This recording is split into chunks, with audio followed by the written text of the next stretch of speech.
ఆంధ్రప్రదేశ్ ప్రభుత్వం నీటి విడుదలకు సిద్ధమవుతా ఉంది. సహజంగా ప్రాజెక్టులు నిండితే పూర్తిగా నిండిన తర్వాత నీటి విడుదల జరుగుతూ ఉంటుంది.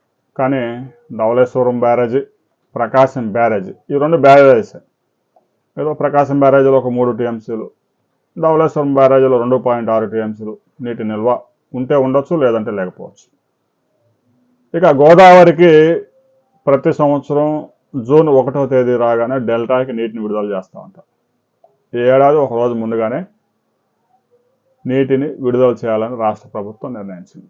సహజంగా మొదటి 60 రోజులు నారు పెంచే కార్యక్రమం జరుగుతూ ఉంటుంది. జూన్ 1వ తేదీ నీరు విడుదల చేయగానే 1వ తేదీ నార్లు పోయడం సాధ్యం కాదు. ఆ నీరంతా పొలాలకు చేరడానికి 15 రోజులు సమయం పడుతుంది. నార్లు పోయడం కూడా అందరూ ఒకేసారి పోయారు కాబట్టి నార్లు పోసే దాంట్లో కూడా ఒక 20 రోజుల గ్యాప్ ఉంటుంది.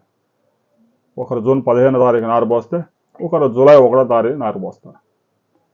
చివరి భూముల్లో కొంచెం లేట్ అవుతుంది. ఈ విధంగా ఒక 2 నెలల పాటు నీటి వినియోగం తక్కువగా ఉంటుంది.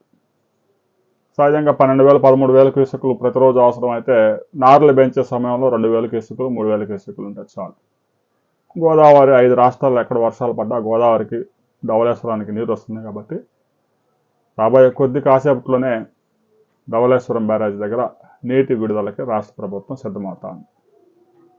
ముందుగా చెప్పినట్టు మే 15వ తేదీన నీటి విడుదల చేయాలని చూశారు. కానీ ఏడాది తీవ్రమైన ఎల్నినో కరువు పరిస్థితులు ఉండే అవకాశం ఉందని భారత వాతావరణ శాఖ హెచ్చరికలు జారీ చేయడంతో ఆ పరిస్థితులను వాయిదా వేసుకున్నారు.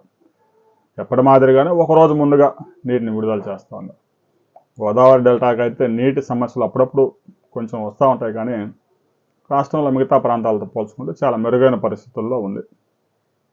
రాబోయే కొద్ది గంటల్లోనే నీటి విడుదలకి ప్రభుత్వం రంగం సిద్ధం చేసింది. దీనికి సంబంధించి ప్రతి రైతు కామెంట్ చేయండి.